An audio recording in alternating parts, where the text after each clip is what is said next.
for the slight delay. The board has been in a work session and executive session, and we are coming back together to begin our regular session, and we will do so by standing and reciting the Pledge of Allegiance.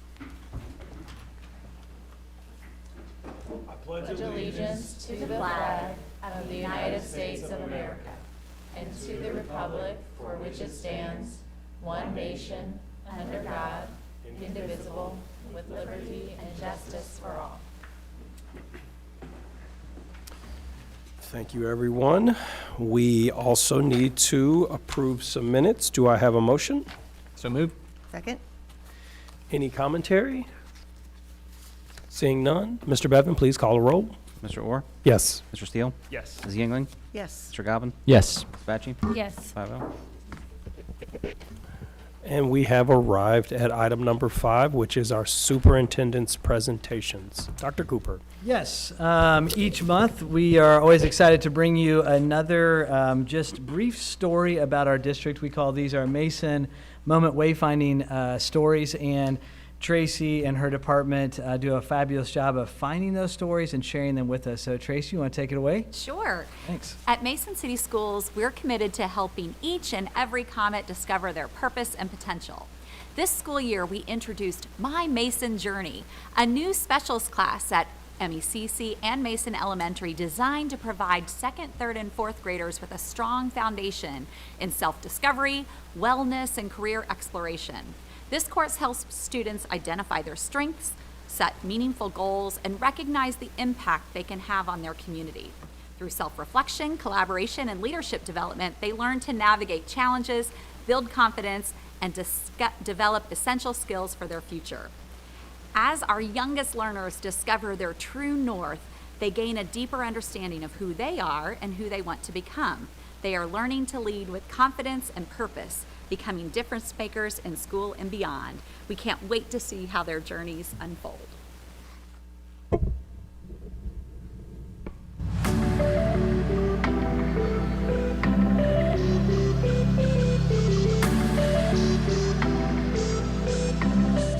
My Mason Journey really fits along with the district's vision for helping every comet to discover their purpose and potential.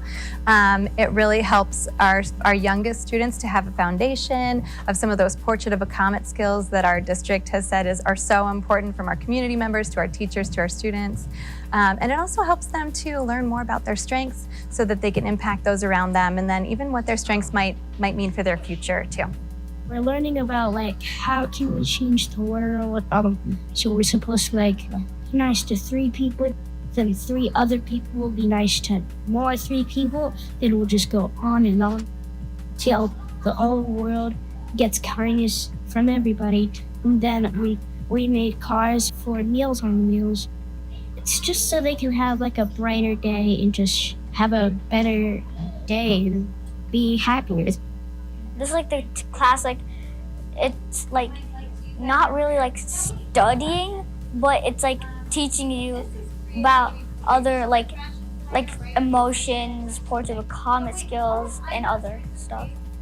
It's been really helpful in this class for kids to learn more about themselves and really have the language to be able to speak about themselves and what their strengths are, what they're feeling, who they are, and then how some of those things help to make decisions for them and how they can be making the best decisions possible to lead to the outcomes that they're really hoping for. This class seems to give a little bit of a foundation for students as they grow up through the schools and they experience universal learning experiences like Launch, Rise, Lift, Crew, and then Connect Time in the high school. Some of the strengths that I have are kindness, bravery, and humor. Someday I want to be a teacher. For my future, when I'm older, to have a job, I would like to be a doctor or just a fashion designer or a chef. I just like those type of stuff. So some of my strengths, I like to help people, and I also like to crochet, and also I like to cook and bake. I think it also has surprised me with just how much they're willing to share and how much they are interested in talking about these important topics, how much they wonder about their future, and how much they really desire to make a difference in their communities. Strengths we learned are things that we were good at, like for example, I might be good at drawing, or singing. Those are different strengths. Everybody have different strengths. From that True North experiences that they have, where they're starting to really be able to explain and discover who they are, they're starting to be able to connect some of the strengths that they have and the skills that they have and the interests that they have and even the impact that they want to make on people, and then starting to actually put careers and career groupings that might actually be a good fit for them eventually. We know how many amazing classes they offer at the middle school and at the high school to start to help them explore and prepare. And we want to make sure that some of those things are on their radar before they even get to the middle school and high school. When I want to grow up, I want to be a stonemason. And I want to be a stonemason because I would be a big help, because I'm really strong and I'm really good at like lifting heavy things. And I'm also really good at like building things. Even our youngest learners have questions about their future. And so we're just helping them and equipping them to start to put pieces together so that by the time that they really have to choose careers and choose paths after high school, that they already have a great foundation, that they're ready because they've already been dreaming and thinking about this and preparing themselves for years and years. Well done. Thank you, Tracy. Appreciate you putting that together for us. Another great story. I want to thank all the students that were involved in sharing their stories. It is such a fabulous job. I mean, they step right up in front of the camera and tell their stories so well and articulate things representing us well. I also want to just thank the teachers that have been involved in taking on a new course. This course came from our buildings as an idea for us to take our specials class sizes down. We were looking at class size reduction at our elementary schools, and that was our one way to do that in our specials classes, and it was a way to do a value add and do something that we really believe in. When we talk about potential and purpose for each and every child, that class is really setting a foundation for that. So thank you to the teachers, and a special thank you to Mr. Little for his help in working alongside our teachers and really casting that vision for them. So thank you. And on to our next. So we have another state champion to recognize tonight, and we are so excited. This came through text messages as we were cheering you on, and I know I got another text message with like clips from the actual scene from a board member that knows a little bit about swimming up here that you'll hear about. So everyone was cheering you on. So Bella, we're so excited to celebrate you. I'll have you and Coach Hall, if you want to come up to the podium and just share a little bit of your experience. So let's welcome our state champion to the podium. All right, hello. I am Felicia, and I have the pleasure to introduce Bella to you guys. I am one of the coaches at Mason High School under the guidance of Coach Mark Sullivan, who couldn't be here. And having coached with the program for about 17 years, I can say very, very strongly to come across an athlete like Bella is rare. She encompasses everything that you want in an athlete. So to brag on her success for this year, just this year, because if we brag on all of her success, you're not leaving tonight. So just for this year, if we look at her state, in the history of Mason swimming, her being the 7th female swimmers, only 7 have won the state title. Bella didn't just do that once this year, she did that twice. On top of that, she was one of 6 other girls who together once again landed us in a 2nd place spot at the state championship. That is very difficult to do. Ohio is a very strong team, and she led the way with that. On top of it, she was part of 2 different relays that got 3rd place. But Bella's accomplishments this year doesn't stop there. That's not the end of it. So not only did she do all of that at state, but to be an All-American as a swimmer in Ohio, you have to be one of the top 100 in the country. Or not in Ohio, sorry, in the nation. You have to be in one of the top 100 in the country. However, There is this little caveat that if you are fast enough, and this is a very high level, you're an automatic All-American in the nation. Bella didn't do that in one event. She didn't do that in 2 events. She did that in 5 events. Wow. So this year, in her 100 freestyle, her 200 freestyle, her 200 medley relay, her 200 free relay, and her 400 free relay, she was an automatic All-American. Wow. That is amazing. However, however, it's one thing to be a really fast athlete. But to be a real athlete, this encompasses the person also. And Bella sets that bar high. She's the type of swimmer that if you have a child looking at somebody in the pool, they want to be that person. They're the ones that they look up to. They have all the characteristics that were just on that video of a leader, and Bella has those. She's not just winning. That picture right there is Bella. She wins a race, and as she's waiting, and sometimes if it's after 500, she's waiting for a while for everybody else to finish. She waits on the wall for every single swimmer. She watches every single swimmer touch that wall. She tells the competitors, good job. She's not bragging. She's not boastful. She is one of the most gracious and humble athletes I have ever met. And it speaks volumes. She's leading our next leaders and showing them what success looks like and what being a leader looks like, not just as a comet, but as a person. If you guys get the opportunity next year, her senior year, to come watch her, it would be a treat because you do not have athletes like Bella come by a lot. So it's my pleasure to introduce Bella Tepley.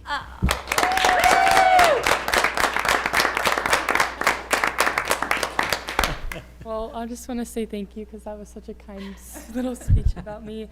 But it was just truly amazing to go represent Mason and be surrounded by such a great team. I mean, Mason, we were just so positive, and it was just such a great team. We had 7 swimmers, while a lot of other teams had double or triple. One of them had, I think, 40 athletes. So the fact that we were able to compete with them and just do as good as we did, especially on the relays, is amazing. I mean, we have great coaches, and they're just so supportive. I think all of them gave me hugs after all my races and told me great job. And yeah, it was just a great experience. And yeah, I'm so lucky to have such a great team and coaches. Yeah. So we have a video, and we would love to, Bella, stay up at the podium. We'd love to play it, and then maybe our board would ask some questions or some thoughts, or you could give some thoughts based on this. I think is your 100. Yeah. I think.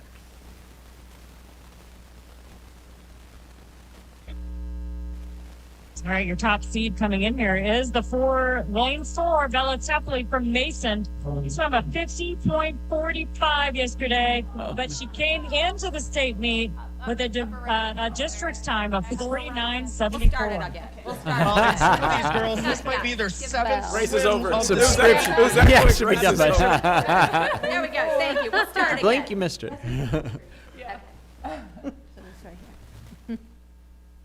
There we go. Let's start again. All right.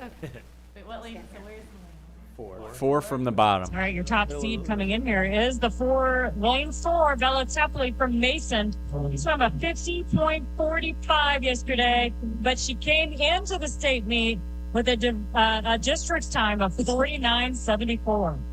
Well, and some of these girls, this might be their 7th swim of the state meet, not to mention all of the 8 swims in districts and the 8 swims in sectionals. So it is so impressive that they've made here. I was just talking to Natalie, her parents, about how she could go a minute and a half and still get 8th, but so glad to see these ladies competing after all of this competition. Lane 4, with that slight advantage, that's Bella Tepley. Is anyone gonna catch her? Finish. 50.80, a state championship for Bella Tepley. Plays Leah, Nebraska, down in. Well done. That's great. All right, so we're all looking at you. We're all looking at you, Sean. Well, I first want to echo the congratulations, Bella.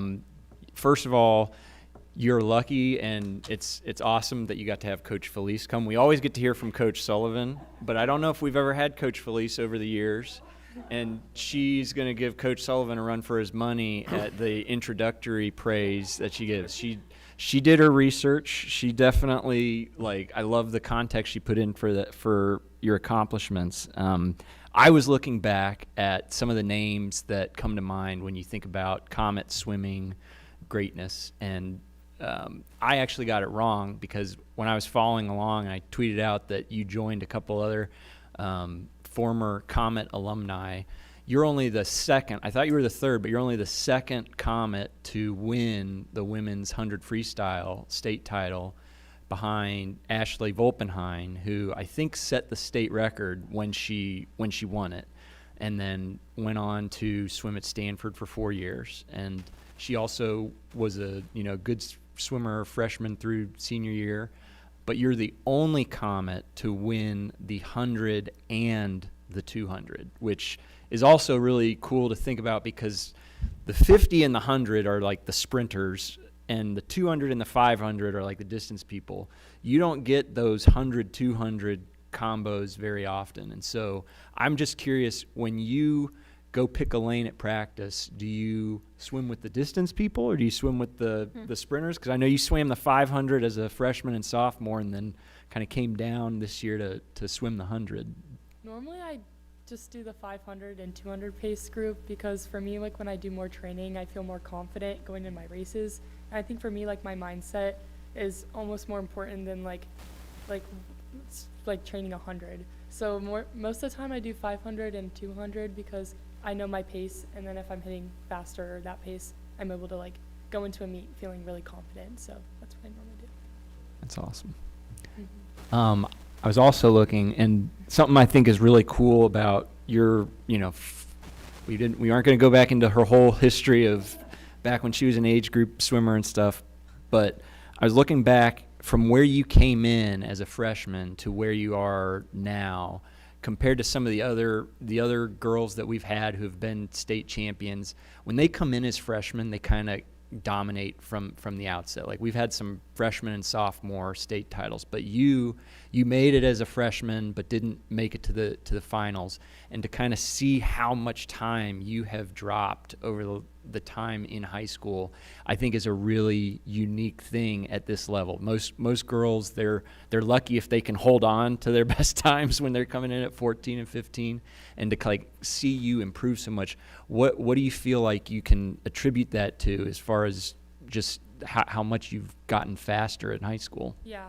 Well, freshman year I was in a certain group at my club team, and then I moved up one group the summer of my freshman/sophomore, and then I moved up again. So I think the different training has helped a lot, and different coaches. I've kind of been able to personalize what I've my training and what I do. So I think that's helped a lot. But honestly, I just I don't really like skipping practice, and when I'm there, even if it's a rough day, I always try my best. Even if I'm not feeling it and I'm not hitting the times I want to, I try to focus on something small, something I can get out of the practice. So I think that's helped a lot. Just being consistent and always giving my best effort, and that goes to meets too. I feel sometimes at dual meets and stuff, I sometimes can go best time, or I'm right all my times, and I think that is something that's hard to do too. So just always giving 100% effort, I think has been the best, or the biggest factor of that. Last thing, and then I'll turn it over. I haven't watched all your meets. I've gotten to see, I have a little manta ray, so I've gotten to kind of see some of your meets while I've been at some of the club meets and stuff. And I don't think I've ever seen you finish a race or be walking around on deck and not have a smile and a positive attitude, which isn't a universal thing, especially for state title winners, people who are, confident, always winning. Sometimes you get that person who finishes and they're never satisfied with how they work, but you seem like you always have a smile on your face. So is it a facade, or do you feel like you're genuinely happy with your performances?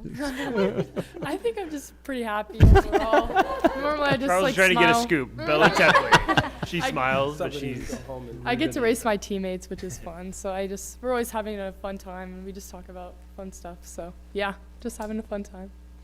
Awesome. All right. I promise I'll be quiet. Bella, can I ask you, so with all these accomplishments thus far in your career, next year is your senior year. So I don't expect you to tell us your written down goals for next year, Yeah. but just how do you even approach that? How do you approach deciding how you want to set your sights on topping what you did this year in your senior year in high So school? I kind of do something different. I don't really like have time goals or goals in general. I just kind of like to just focus on the small details of the race and just like each race and each like lap. So that way I don't get like ahead of myself. Yeah. So yeah, I just kind of focus on like small things and I don't really have like big goals for myself. And Yeah. then like if it happens, it happens. So yeah, that's what I do. That's fantastic. Thank you.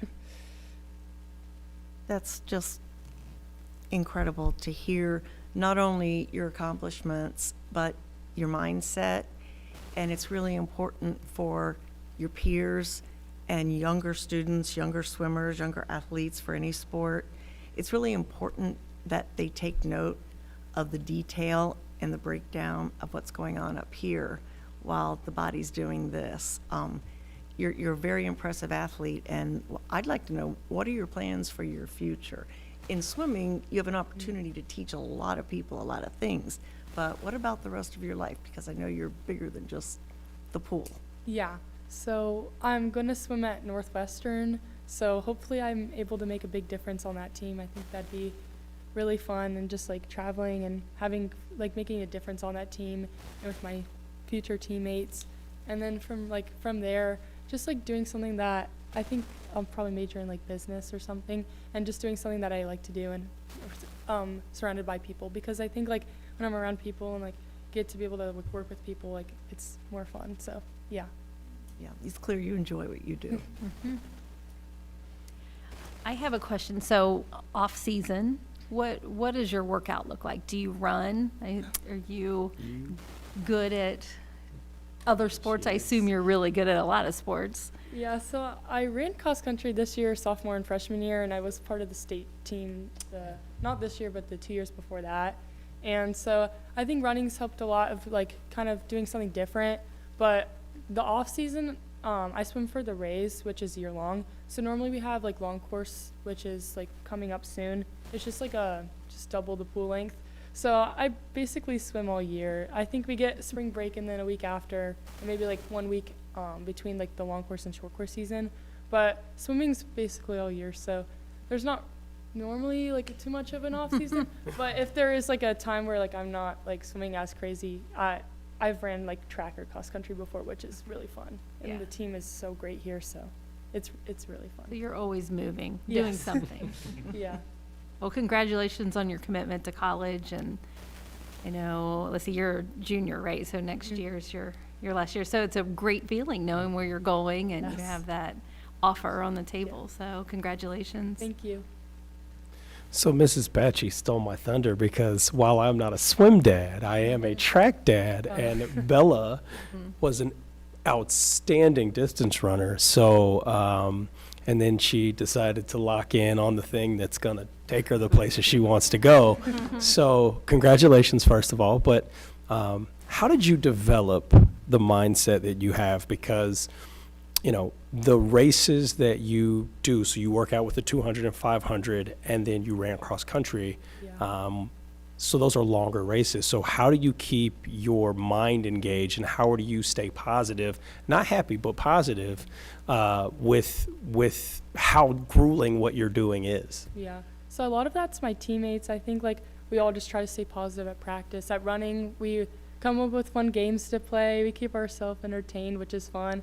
And like just like the positive like spirit of the team like helps a lot. And then like for me like individually, I think I think of like where I want to be at the end of the season, and like that helps me like motivate and like hit my times. And then my coach helps a lot too. All my coaches are so really positive, and they support me, and yeah, they just encourage me a lot too. So that definitely helps a lot. So last question for me. With how good you are at running and how good you are at swimming, are we going to see a triathlon or an Ironman in your future? Is that, I mean, you know, I know Northwestern doesn't want to hear that, but Just, they're not listening, so you can tell us. Honest, I really want to try one. And Dobson bikes, so he was saying he can help me with the biking part. So Yes. I think, yeah, maybe I should try one. Dobson's always said so. So That's right. If Dobson says so, then yeah. done. Law.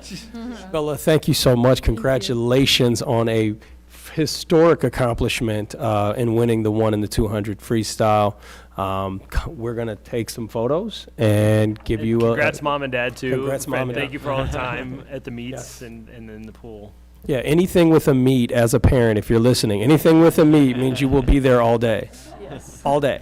Your kid's going to swim or run for and you're going to be there for So, congratulations, Bella. Well done. Thank you.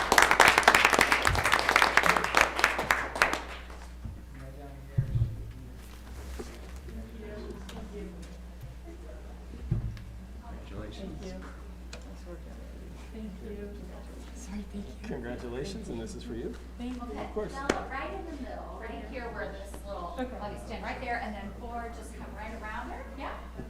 No, not behind her, just right around her. You stand, Bella, you stand right where you were. And then Just shift this way. come up. Yeah, there you go. Yep. There. And then come up a little bit. That's right. Just, yeah, there you go. All right. That looks great.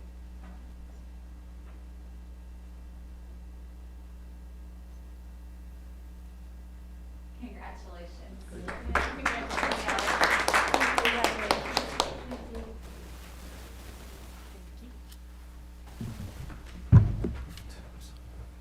So we're grabbing our season transition. Just want to remind Bella, when she's swimming for Northwestern, we have another Comet that's there who is a journalism major, who I just checked with his grandmother just to make sure I had it right. But one of our little, if you remember the littles that were on our famous broadcast, they'll be hopefully covering your meets in just a couple of years. Be kind of a cool connection. That would be cool.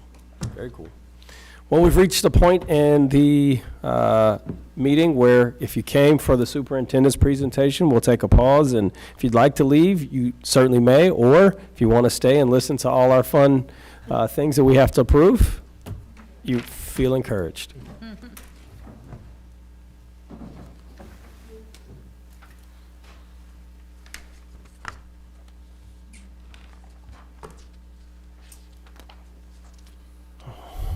All righty, so we have reached item number 6, hearing of the public. Tracy, do we have anything? Nothing tonight.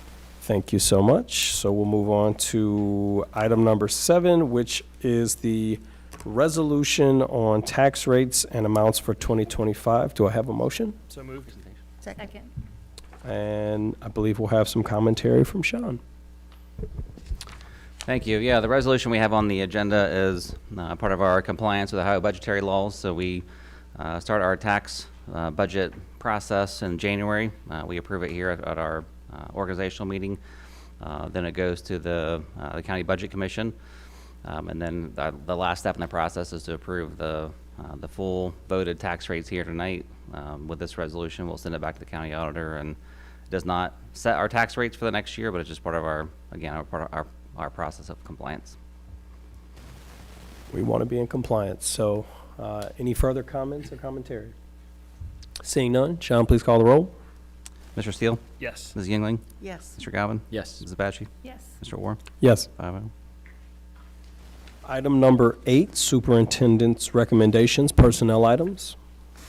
Yes, just a few things just to highlight briefly. Most of it is pretty straightforward, but I'll just remind folks if they're just looking at this for the first time. Section L and T in the document, we do have retirements, and we are monitoring our retirements, both certified and classified.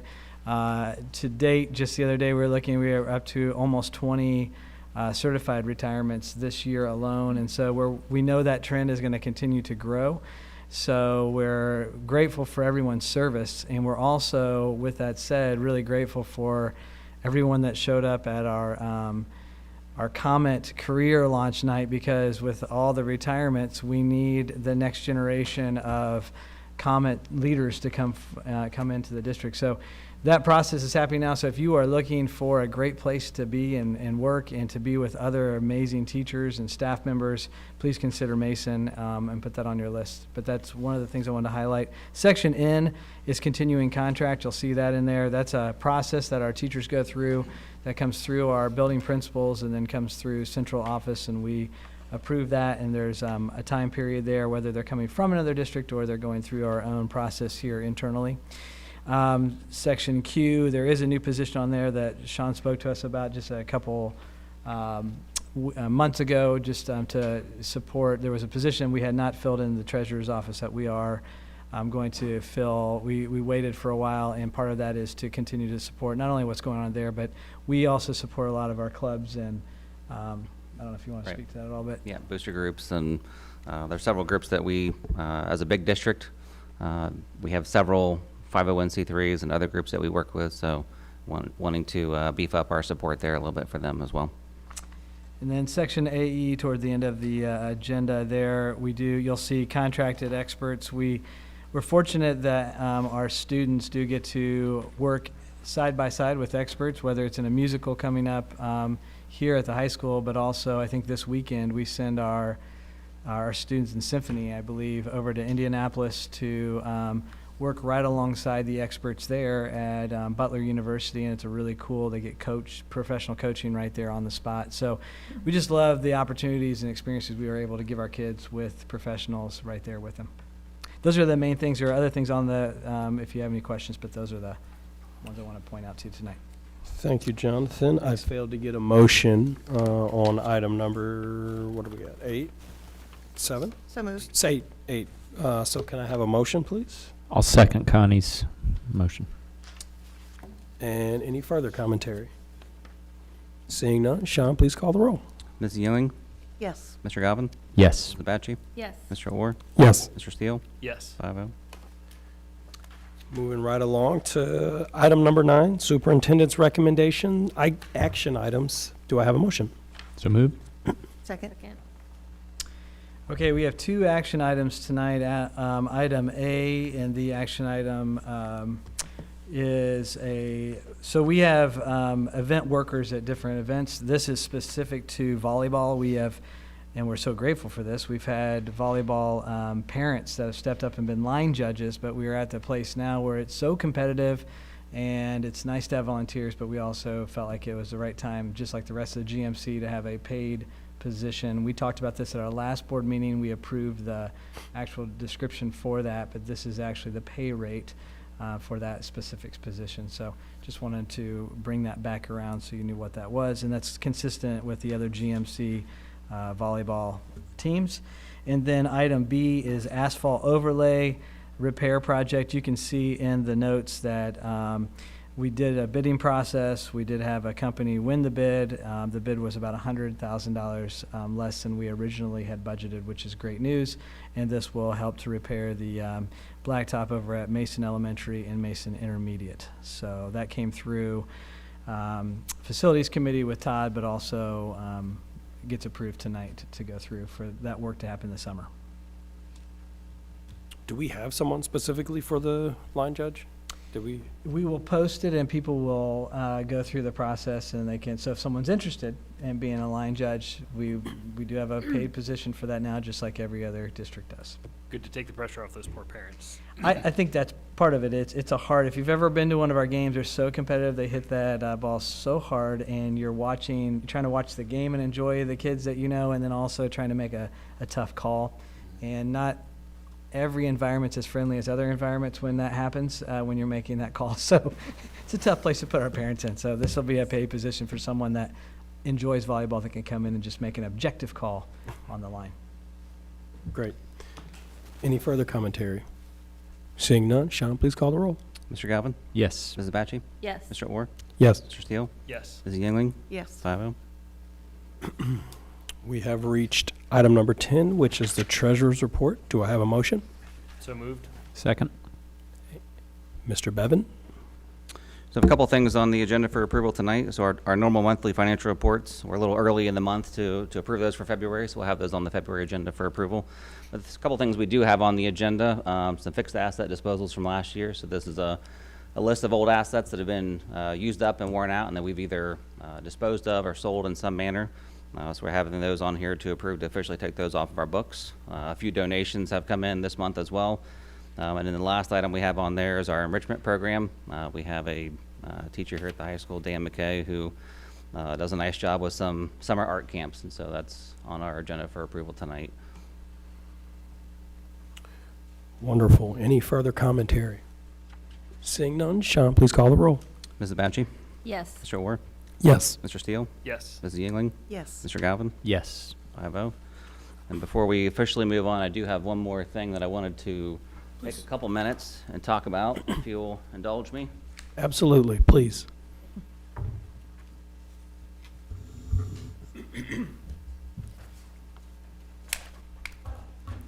So the other thing I wanted to provide a brief update about was just tax year 2024 was a big year for us here in Warren County. For a lot of homeowners out there, you might have already seen this play out in your homes and your property tax bills, but every 6 years in Ohio, every county goes through a full reappraisal process. And for Warren County, that was tax year 2024. There's an triennial update every 3 years in between. And those things are always happening all across the state. It's especially big this time around just because of the historic values of properties that we've seen over the last couple of years. And really, the market has really shifted and driven prices up over the last couple of years. And so county auditor has the unenviable job of taking those, what's happening in the market and trying to align the tax values of homes and businesses with what's happening in the market. So you might remember the last fall we talked about this a little bit.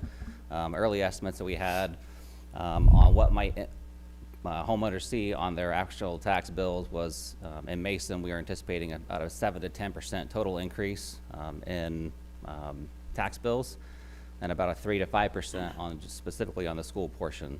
That was a different story in other districts in the county, and we can talk a little bit more about that here in a couple minutes. But we did want to take a minute and kind of look at now that tax bills have gone out and people are actually paying those taxes, we kind of wanted to look at what actually happened compared to some of our estimates last fall.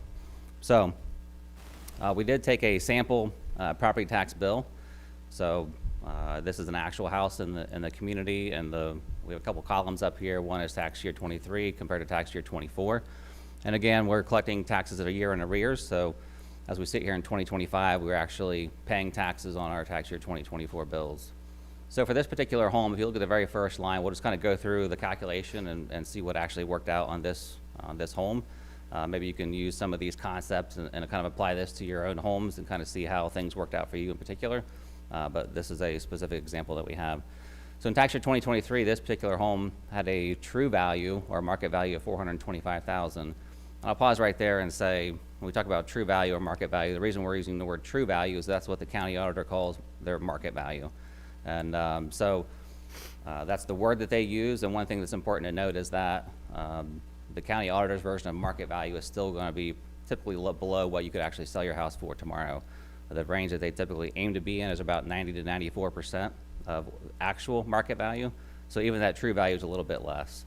So in tax year 2023, this house is $425,000. In tax year 2024, it went to $568,000, almost a 34% increase in value. The next line down, you see assessed value at 35%. So we know that our property taxes are not paid on the full market value or true value of our homes. It's actually paid on the assessed value. So you take that first line, multiply by 35% to get to the second line. Then the third line down, our total effective millage rate. And so mills is a unique term. When you think of your sales tax or income tax, you're thinking of percentages. In school districts and property taxes, we use the word mills. And so for us, our tax rate, effective tax rate in 2023 was 37.85. You'll see that in 2024, that tax rate dropped to 30.57. This is one thing that's unique about property taxes and income taxes and sales taxes. Those things are not typically changing like this from year to year. That is a unique feature of property taxes, and so that's due to something called House Bill 920, which we'll talk more about here in a minute. But you can see that's a total of about a 19% drop. And so House Bill 920 is a driving factor there. So let's take a minute and just talk a little bit about House Bill 920. House Bill 920 is a piece of legislation that was passed in Ohio in 1976.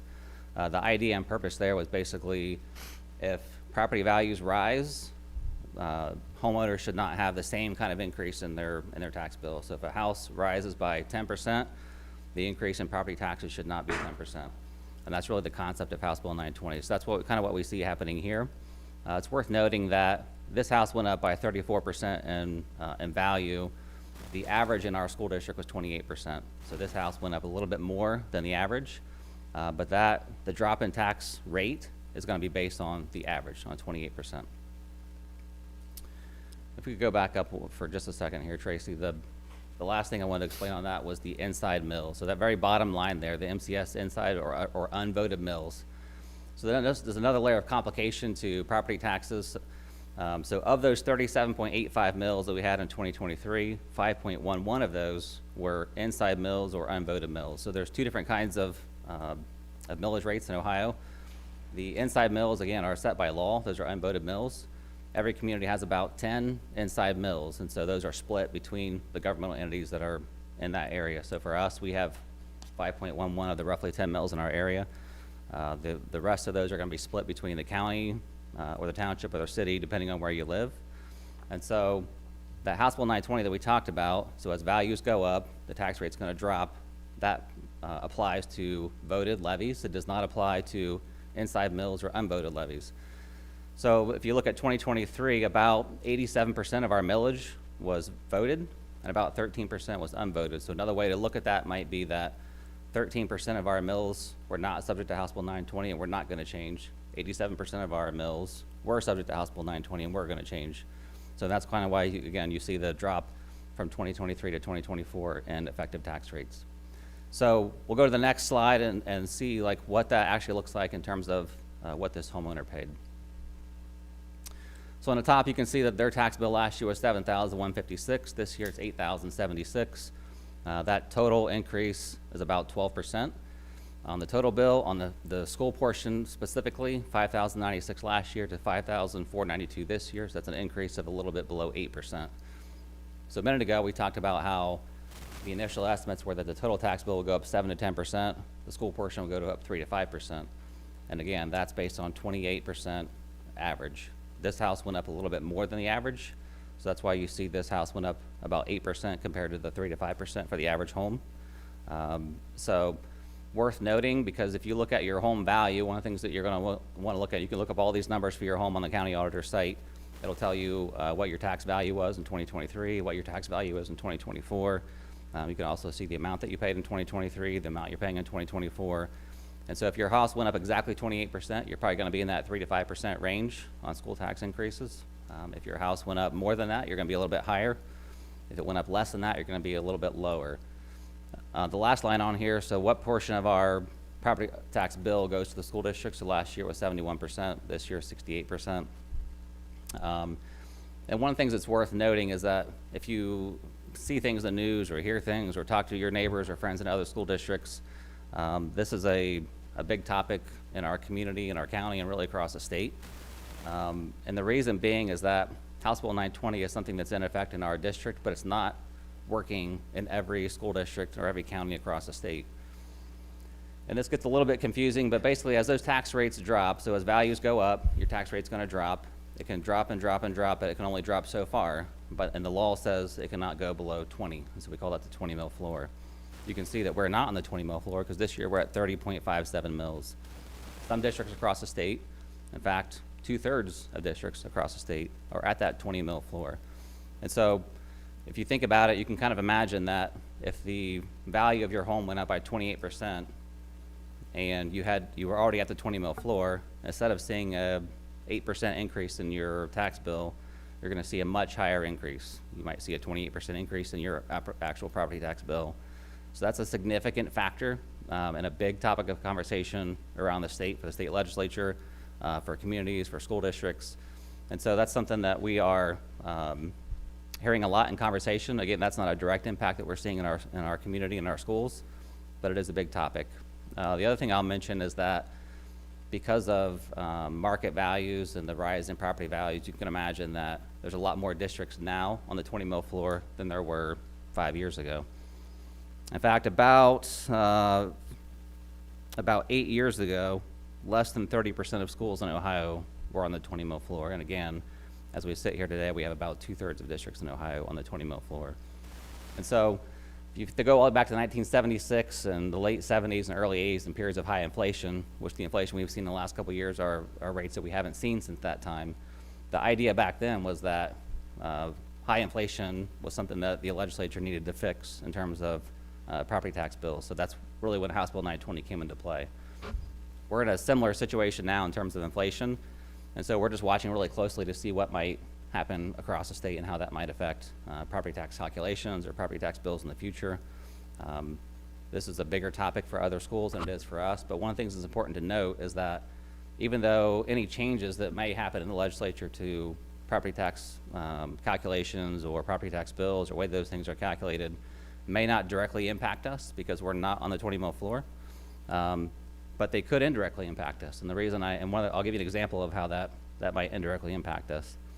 We are currently going through the process of working on our, as a state, working on our biennium budget. So every 2 years, the state comes out with a new 2-year budget. House Bill 996 is the actual budget bill this year. Governor put out his proposal in February. It's working through its way through the House now. Then it'll go to the Senate, then the conference committee. And in theory, all that is done by June 30th. And so the state is looking at things on a macro level. And so when they see school districts where 2/3 of the schools are on the 20 mil floor and those values are rising and there's more property taxes being paid locally, then they might be thinking, well, if school districts as a whole are seeing more increases in their property taxes, increases in their revenue, then they, as a state, might shift some of their funding away from public schools. And so one of the ways that we saw that in the initial proposal on House Bill 96 is that the initial estimates for us are a cut of $1.5 million next year in state funding, or next 2 years in state funding. So that's something that, again, even though this doesn't directly impact us, the changes in what might be changes in the 20 mil floor, it could indirectly impact us with a state budget. So it's something that we are watching really, really closely. Dr. Cooper does a great job of communicating with state reps and legislators. Our board does a great job of reaching out to our state reps and our different groups that we work with across the state to make sure that our voices are heard here in our community and that we are advocating for the people who live here. And so we work hard on that every day, not just this time of year with the biennium budget, but throughout the year and every year we're making sure we're building relationships with our state reps and making sure that our voices are heard. So wanted to just kind of update on some things that we're seeing on property tax wise and how that might affect the state budget. So that's all I have tonight unless anybody has any questions. Just wanted to, you tied together our local tax and then the governor's proposal. What is the breakdown of what is funded through to this school district on the balance of local and state? That's a great question. So our total operating budget this year is about $140 million. We get about 25% of our funding from the state foundation funding formula. About 2/3 of our funding comes from our local property taxes. So our local community really is our lifeline. And so we're obviously always grateful for the support of our community. To 25% is not obviously the majority of our funding, but it is still that $35 million is a significant number and something that we are always fighting for. And so at a bare minimum, our ask and our hope is that number stays the same and does not get cut. And that number has been about 35 million for how long? For probably 10 years. Okay. And we've been pretty much stuck at that number for a long time now. So, so as property values have risen and those things in our community, we have not had big increases in enrollment. But we know over the last 10 years our costs have gone up, and so we want to stay competitive in the labor market. Diesel fuel prices rise, school buses, if you look at that fixed asset disposal list, we had some buses on there that we're disposing of that we bought for around $70,000. School buses cost almost double that now. So just over time, prices rise, we all know that. But to your point, our state funding has not risen. I feel like I should raise my hand and call you Professor Bevan. I have a question. Sure. You mentioned state and local. What about federal dollars to our overall revenue? How much is that? Good question. So our federal funding, we get about $2.8 million per year from what we call our CCIP grants. Those are grants we get from the feds. Most of that is for special ed, so about 75% of that is the IDEA funding that we get. Outside of that, we have a couple other sources of federal funding. One is our Medicaid reimbursement. So for any students who are receiving specialized services, might have a one-on-one nurse or something like that. If they're on Medicaid as a family, we can get some reimbursement for that. So that's about $400,000 to $500,000 a year. The last piece is our child nutrition funding. So we get about $1.5 million a year from the feds through that department, and that's actually, their funding actually comes through the Department of Agriculture. So there's a lot of conversation, obviously, around and uncertainty around, what federal departments are going to stay, what are going to go, who might have their funding cut, and so that's another piece that we're watching closely. But that $2.8 million from the CCIP funding is our biggest source of federal funds, but about 2%, relative to our operating budget, that's about 2%. Another question. The example you have here with this particular real home in Mason, the millage on here, I think on the prior slide, so total effective mills and inside mills, those are the same for every house regardless of the true value and the assessed value? So thank you. Yes, so that effective rate is going to be the same for every house, and that's why it's so important to know and understand what the average increases are in home values and how your home stacked up against the average, because that rate is not going to be different. They're not going to adjust that rate for every house depending on how much your house changed in value. That's going to be based solely on the average. So again, our average was 28%. This house went up 34%. So this person or somebody else in this same situation could expect their bill to go up slightly more than the average. Somebody who on the other side, if the average is 28% and your house went up in value by 20%, you can expect to pay a little bit less than the average. And then one more question. On the next slide, we saw that our overall percentage of a property tax bill for the year went down from about 71% to about 68%. So if our school district piece of the pie, if you will, is going down a little bit, do you know what are the other entities that receive property tax funds are that are growing as a proportion of the total bill? Yeah, it's a good question. So there's actually kind of a fairly long list of entities that are in there. So we talked about the inside mills and how and if you're in our community, that's some of the inside mills are going to our school district. Some of those are going to either the city or the township. Some are going to the county. In addition to that, there's other levies out there, like maybe the local library has a levy. There might be senior citizen services. There also might be the JVS or the vocational school, so Warren County Career Center, Great Oaks. And so those, even in addition to these things that we talked about here directly, those entities will also have property taxes out there. So they might be on they might have a fixed number as well. And so the amount of, or the number of fixed mills that are out there, so for example, a vocational school, they're fixed at 2 mills. And so that's just another example of an entity that it has a set number of mills that they're collecting. And so there were more, those fixed mills kind of, or those other things outside of us are kind of what's driving those numbers higher. We are obviously the #1 source of voted mills. And so we had a bigger opportunity to drop and decrease on our tax rate. And that's kind of what you see happening here, is that we had the most voted mills, and so we had the biggest drop in millage as well. And the reason why we dropped and they didn't is because of House Bill 920. House Bill 920 only deals with schools, not other types of levies. So House Bill 920 is effective for any kind of voted levies, but as long as they're not at their floor. So like our floor is 20 mills, Great Oaks is 2 mills. Like I said, the other inside mills are also fixed for the county and city and township. So if there's for example, if there's a fire or police levy from the township, that one's also subject to House Bill 920. But yeah, good point. Thank you. And then just one clarifying on the comparison of the 20 mil floor, we're really comparing 20 mils to our 5.11 mils, right? I mean, that's why there's a difference in how much can go up, because it's effectively inside millage at a 20 mil rate in those other districts, whereas because we have a higher burden of voted millage in Mason, our inside millage is all the way down to 5.11.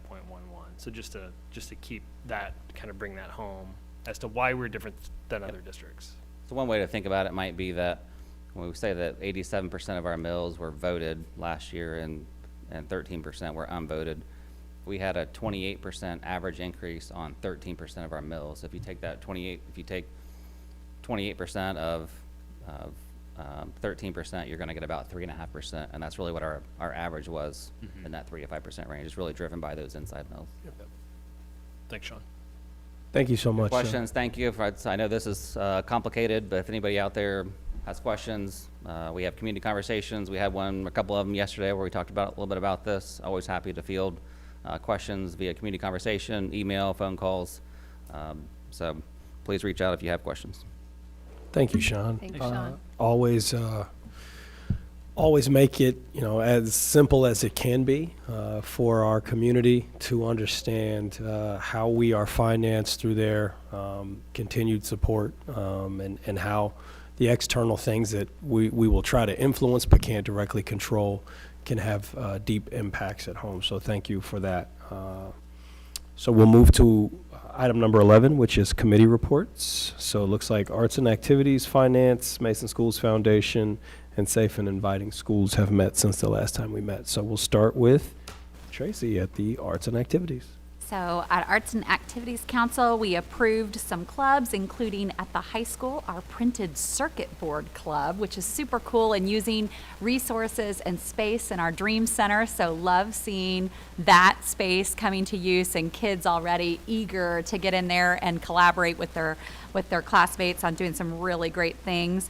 And then at the middle school, they also were looking at a kind of maker club. They have a crochet knitting club that we approved. Also, Team Magic, who came here, we officially approved them as an ongoing middle school and high school club. And then we also approved, I think, a great club, the Rainy Day Club. And they weren't only for rainy days, but their intent was simply to do things where they could connect and have fun with no screens. So love that some middle schoolers thought that would be a good idea and proposed and found an advisor who was also excited about being with them. And then our big thing that we got to do, which is top secret classified. I mean, I'm swearing you all to secrecy and I'm not about to leak it, but we did approve the marching band show for next year. So those of us, we have taken, blood oaths, have sworn the birth of our first children. We won't, share what that is, but we're very excited about what will be coming next year. That's awesome. That not even a hint, not even Not a hint. not a whiff. I would Okay. never. It will involve marching and And instruments. instrumentation. You're watching us right now. Yes. Okay. I don't think All right. that'd be good. All right, I'll leave that one alone. So we'll move on to Finance Committee. Sure, we had a couple of things that we looked at. Really, one of our big topics was just looking at some of the things that we talked about tonight, federal funding and how much of that, how much of a piece of our budget that is. Looking at House Bill 96 and some of the things that are happening at the state level. The other thing we took a minute to look at was our permanent improvement fund or a capital fund forecast, separate pot of money that kind of helps us fund the pavement project that we had on the agenda tonight or other projects like that around the district. So those were our main topics. Thank you, Sean. Mason Schools Foundation. So let's throw that to Tracy again. We approved one of our mid-cycle grants that we were really excited about. Again, we're in a fabulous kind of dream center. When we kicked those off this year, they have had an impact. And at Mason Intermediate, what they recognized is that space, particularly huge credit to Jen Mann and Nick Washington, who just are extraordinary in the classes that they are doing and what you see happening in that space. What we recognized is there's so much energy around it, but because they're using this space so much, other classes within the school don't always have the opportunity to kind of get in there and use it because you see kids are in there all the time. And so the school wrote a fabulous grant to sort of do a similar project to what has been at MECC. We've had kind of kindergartners recognizing that they couldn't get to the Dream Center.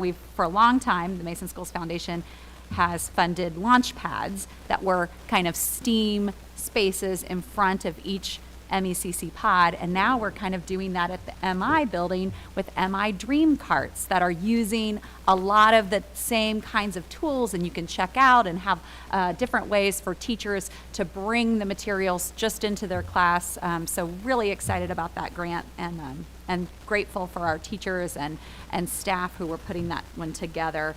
Big credit also to Aaron Roberts, who is our Dream Center coordinator, was also helpful in writing that grant.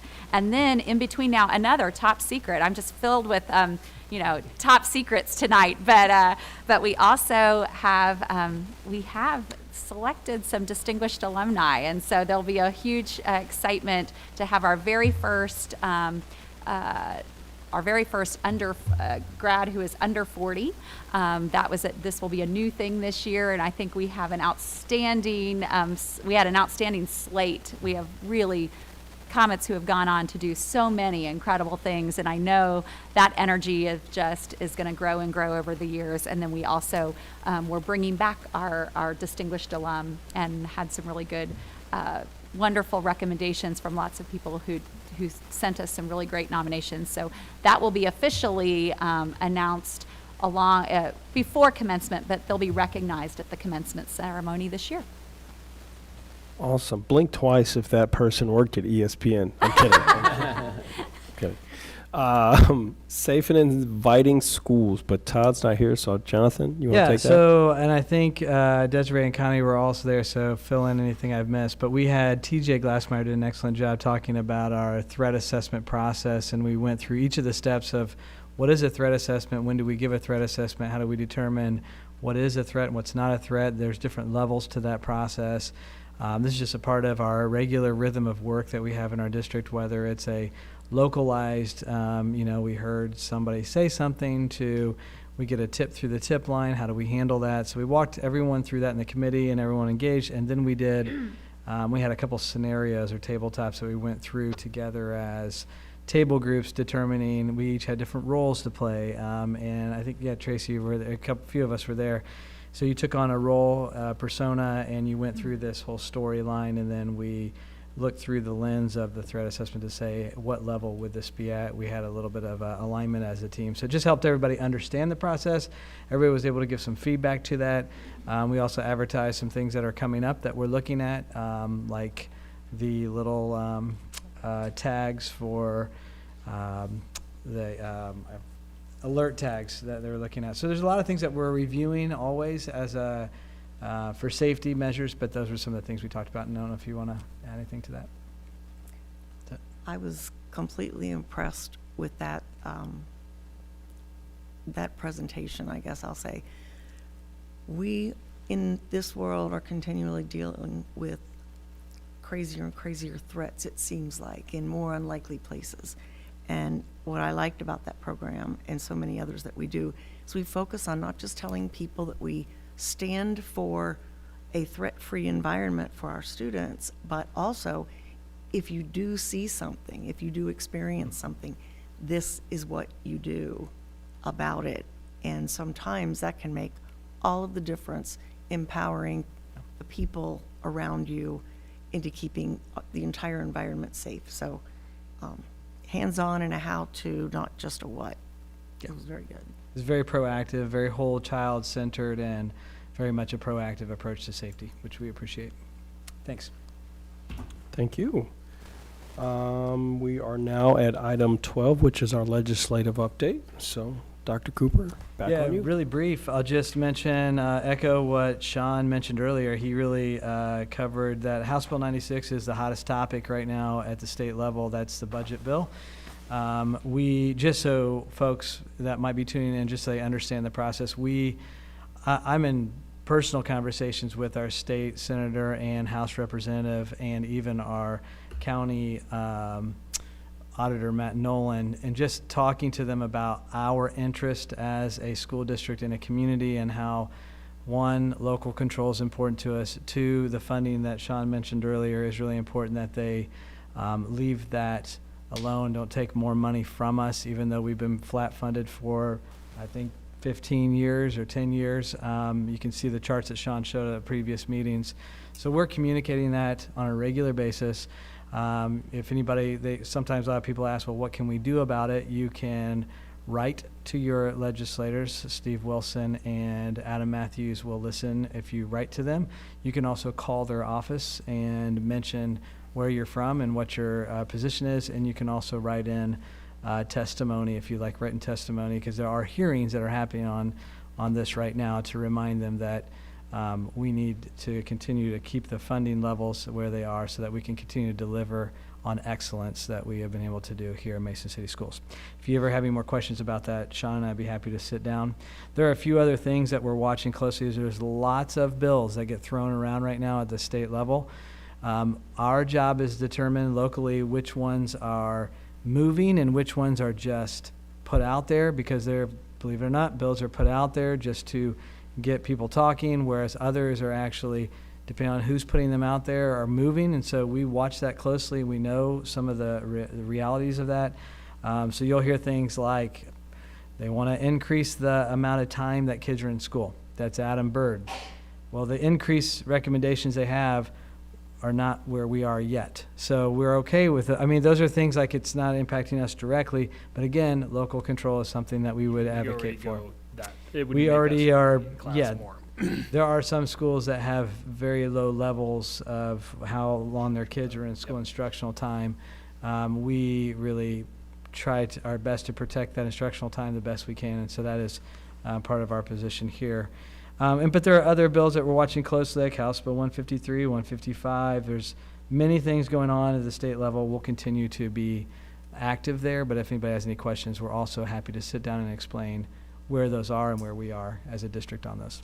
Is Adam Byrd proposing to pay for the extra You know, I didn't time see in that the language necessarily in the bill. That's oftentimes forgotten when bills are put out there. What's interesting is they'll put the bills forward, and there's a lot of them out there with education right now.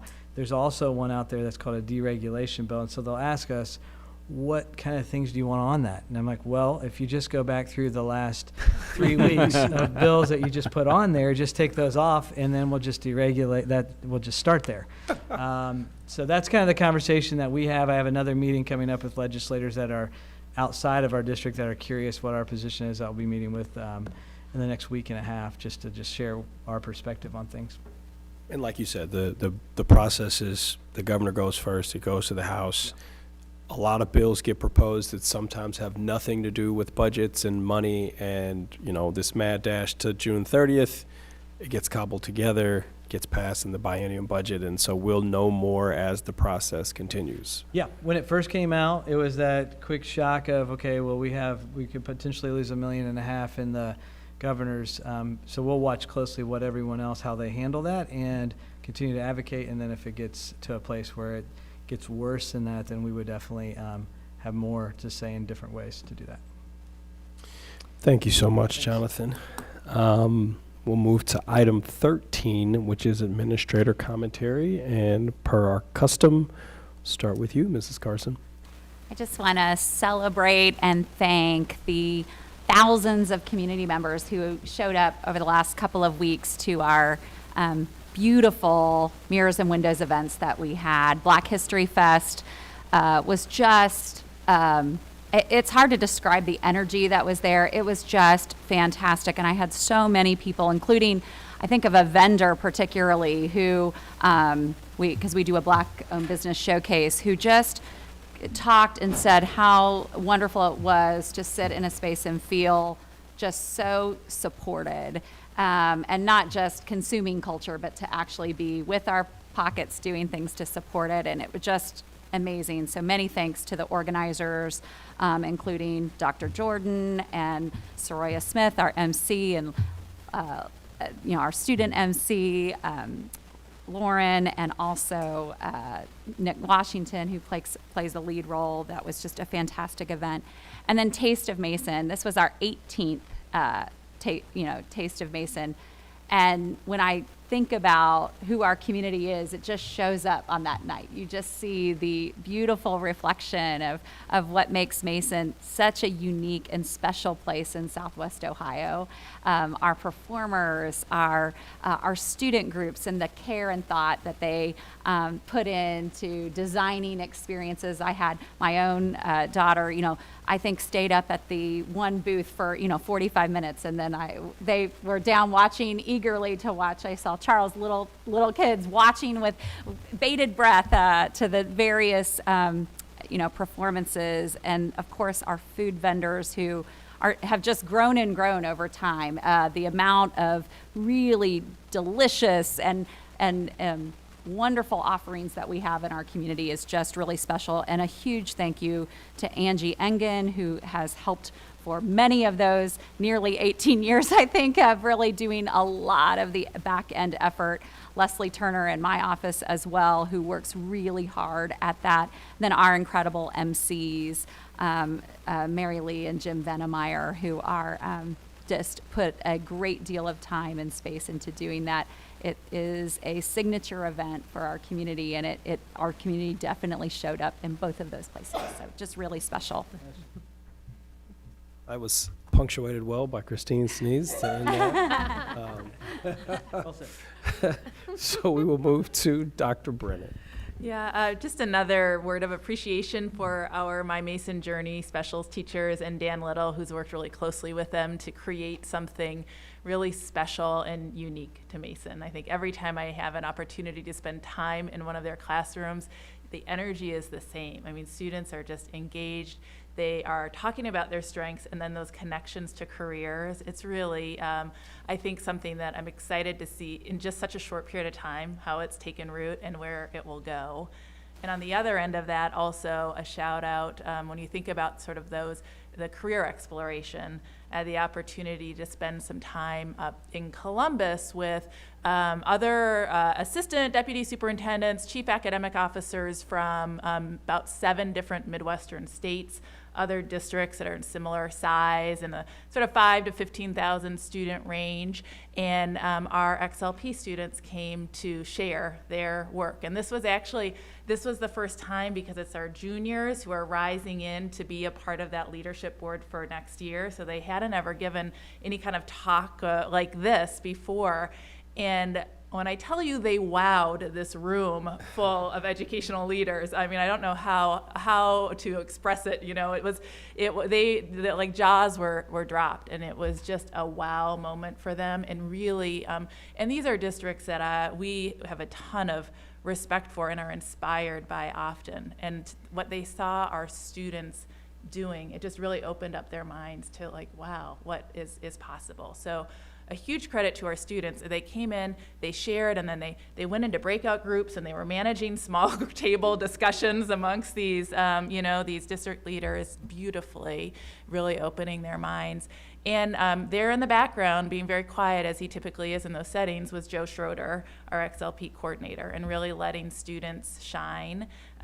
He also helped to organize last week, I believe it was, a summer internship and job fair. 35 different employers come just to share, who were looking to get our students involved in some really excellent, meaningful summer opportunities.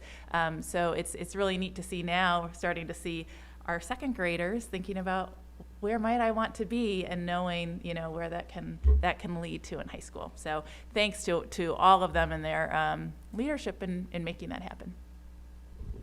Thank you, Dr. Brennan. Dr. Bliss. Good evening. Congratulations to Bella. What a great accomplishment and a great athlete and young lady. So, and then I'll be spending the next few days with Tanya in the district. So looking forward to gaining some of her institutional knowledge and getting more familiar and comfortable. So thank you. Awesome. Yes, congratulations to Bella, and I just want to wish everyone a safe and restful spring break, since we will not see anyone prior to that. Thank you. Thank you, Christine. Sean. Just a big thank you to everybody who worked really hard to pull off the career night, where we had lots of people come in, lots of interest, and just an encouragement to a lot of the great things happening here in the district. There's so many people who want to be part of this. So thank you to everybody who has worked hard to pull that off. And also congratulations to Bella. What an accomplishment, not just swimming, but also obviously a phenomenal runner. Just a joy to watch and a great young lady. So congratulations to her. Indeed, she is. I think people heard that we hired Dr. Blessing, so they were trying to, be first in line to, see our new chief talent officer and say, hey, I want a job. That's just a hypothesis.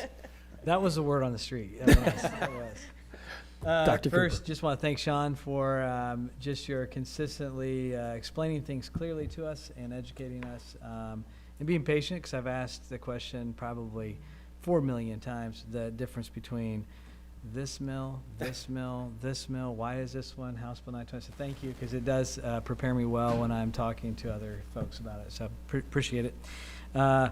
What you're hearing, I think, over time, I just want to point it out because I just want to make the something obvious, is when you're watching Journey, we talked Journey to 2030 and momentum toward that, you're hearing evidence of it in action. So you're hearing tonight the teachers do a beautiful job with our kids talking about My Mason Journey courses, True North Discovery, our vision in action with potential and purpose. And so those are, I just want to point that out and bring that to a very visible state for everybody. XLP, kids searching after careers, understanding themselves, coming to reality. Comet Career Night for us, 300 almost people wanting to be a part of Mason City Schools that are lining up for 2 hours just to shake a hand a resume and say, I want to be a part of whatever's going on in this district. Dr. Brennan sharing how other districts that we have lots of respect for rallying around what the kids are doing here. So just pointing the energy to that. And then just hearing just the energy of celebrating another state champion, and just hearing what's really special about the kid is not just her medals, it's her work ethic, it's her joy that she brings to it, it's the community that she has. So just want to make that visible for maybe folks that might be just tuning in for the first time. That's a difference maker that makes this the best choice. That's why this is the best choice to have your kids here at Mason City Schools. So just want to continue to, I'll turn that over to you. Appreciate that. Well said, Dr. Cooper. We've reached item 14, which is hearing the thoughts of your elected officials to serve on the Board of Education, and we'll start with Mr. Galvin. Well, I want to, in addition to Bella, congratulate all of our winter sports teams that finished their season up, I think, since the last time we met. Girls basketball, I think that one was one that I was hoping to see a little bit further, but sometimes the ball just doesn't bounce their way, and they had a tremendous season, notwithstanding just coming up a little bit short there in their last game. Also wanted to commend the folks putting on this year's Taste of Mason, and in particular, I think the Polka Warriors, that's Mr. Venemeyer's gig. I think this is the second year in a row that the Galvin kids have been crowned Polka King and Queen, so we take great pride in those distinctions there.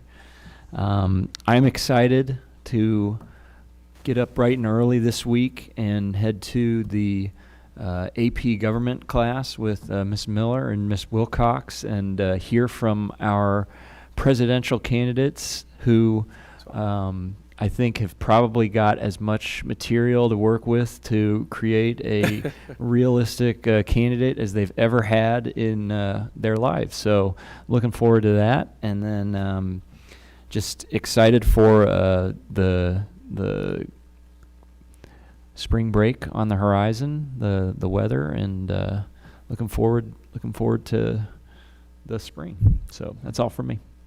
Thank you, Mr. Galvin. We'll go to the other end of the table, and we'll do Mrs. Yingler. Thank you.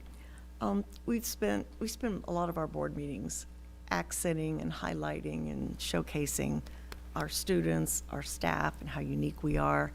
And I want to thank two groups tonight. Well, one's an individual and the other one's a group. Sean, what you do for our district in terms of explaining Ohio school finance is really incredible. It has to be a labor of love, because it truly is a labor. It is not a simple concept. And if you are a resident, which is the group that I want to thank, This group of residents and everyone that lives in the school district, not just people who have students in our buildings or who work here, it is truly everyone in this community that is impacted and has come out and supported this district so many times. And I feel like the only way they can do that is when we make the effort to explain what we're doing with their money. And Sean, you do a fantastic job of it.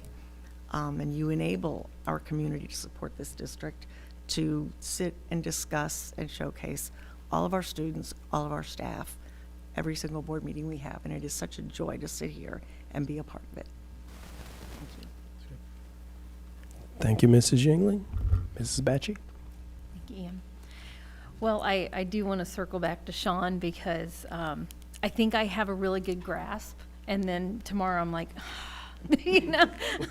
Jonathan, it's so complicated, and you do such a great job at going over the school funding and, the plan and just helping us understand, because when you talk about taxes, it gets people's blood pressure up, because it's just a thing when you talk about money. So I do appreciate your role, and I do appreciate the fact that you have 2 more Bevins going to school for accounting. So we will hopefully be supported for a long time. A long line of accountants. Yes. So Genes are that. environment. Yes. And Dr. Blessings, it's so nice to have you here tonight, and I'm sure your time with Tanya will be great and productive, and the job fair was super encouraging for you, and there's a lot of talent out there that want to come here, so you're going to have a great time in the next months. Looking forward to it. Thank you. Thank you, Desiree. Mr. Steele? Yeah, thanks, Ian.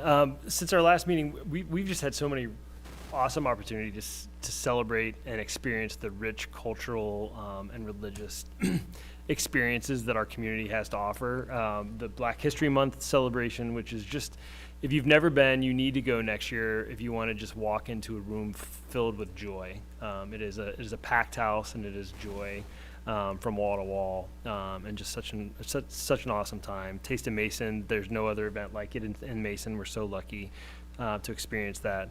And then we've also had an opportunity to be invited to a couple of iftars, and I think a third iftar dinner celebrating the break of fast during Ramadan. And what a blessing it's been to just be able to sit with people during just such a deep religious experience, and to be welcomed into their communities and to celebrate that alongside them.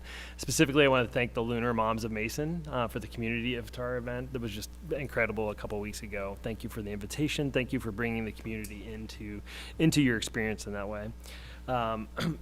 Jonathan and Sean, I wanted to thank you for, Sean, your presentation tonight, and for always being at the forefront of understanding school funding in Ohio. But the 2 of you in particular, when it comes to proposed changes in state funding and being on top of where things stand at the state level, I want our community to know that we have 2 leaders who are deeply tied into what's happening in Columbus.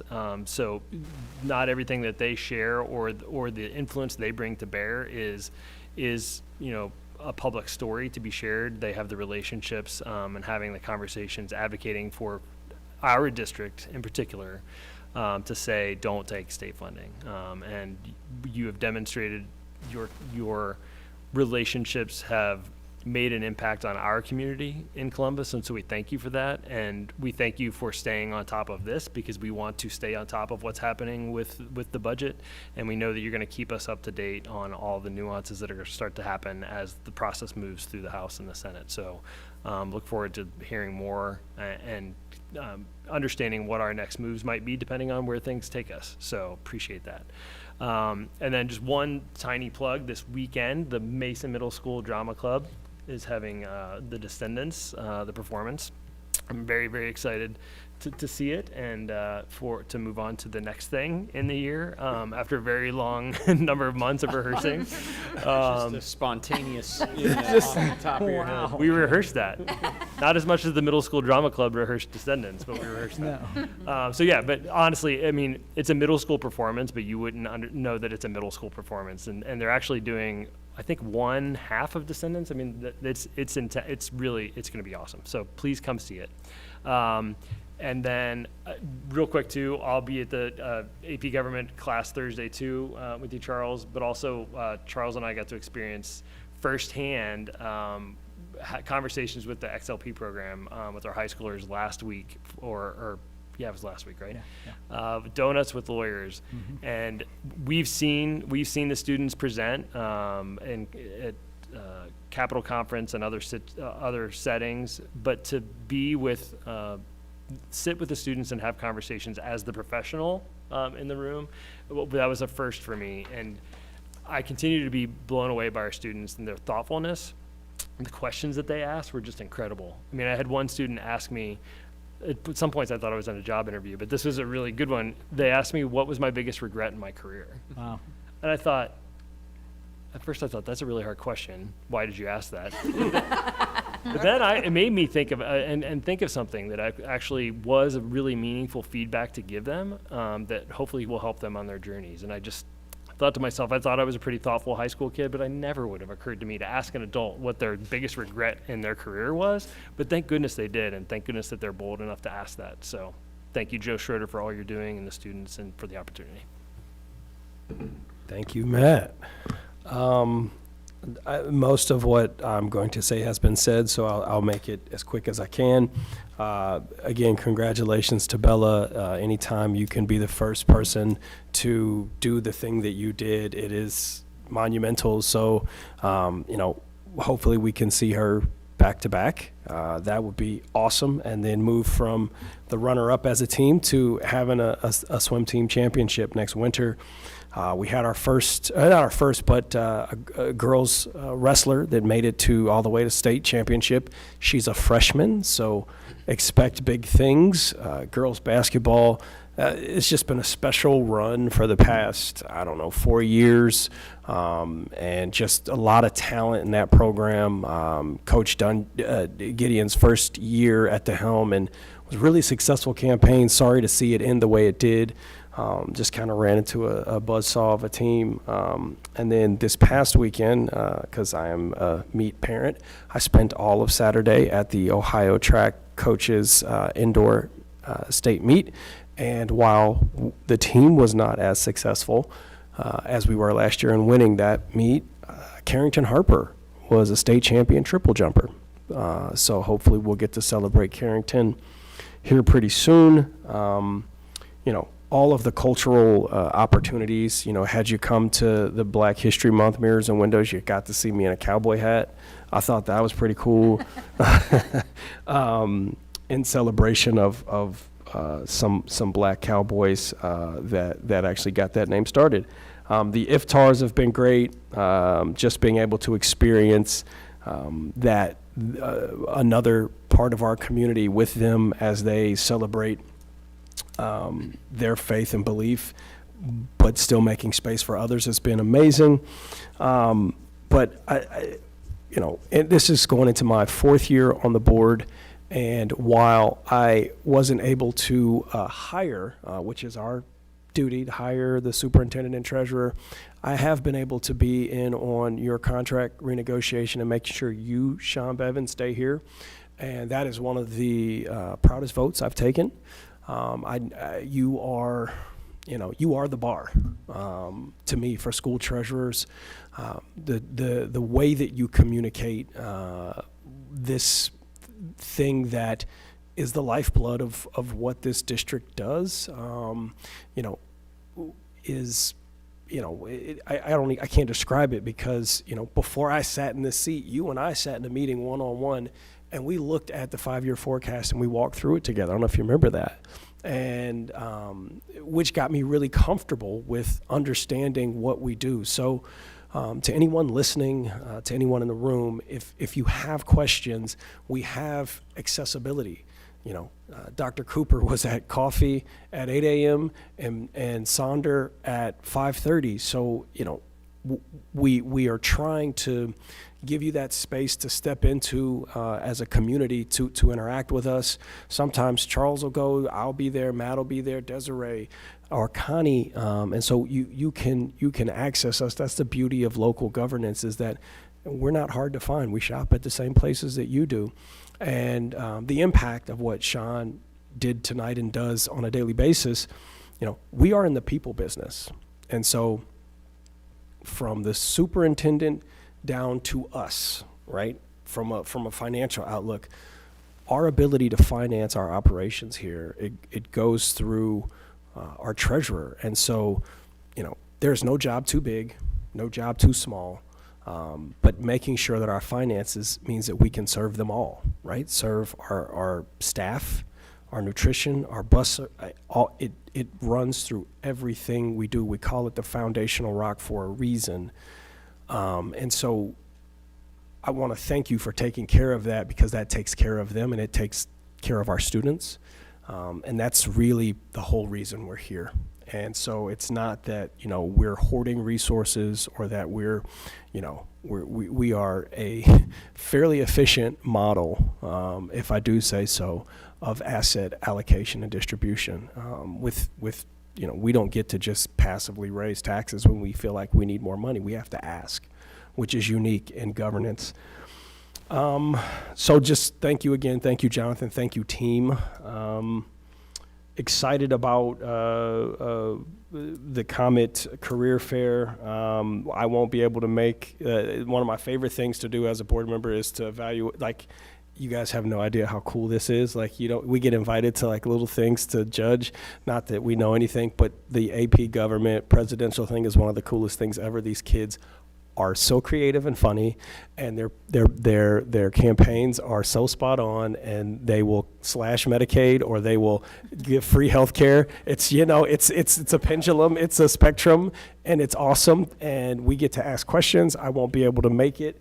I've got to travel for work, but it's done it for 3 years in a row since being on the board. It's really awesome, and I'm grateful to our government department. One of the coolest things last year was I got to do my daughter. She was doing her thing, and I got to be there and see that. So have a safe, happy, restful spring break. It's going to go really fast. Once we come back, we are on a banana peel to graduation and the end of the school year. So, rest up, be very safe, and safe travels. And that's all I've got for tonight. So if I have a motion to adjourn, we can get out of here. So move. Second. All in favor? Yes. Go Pack.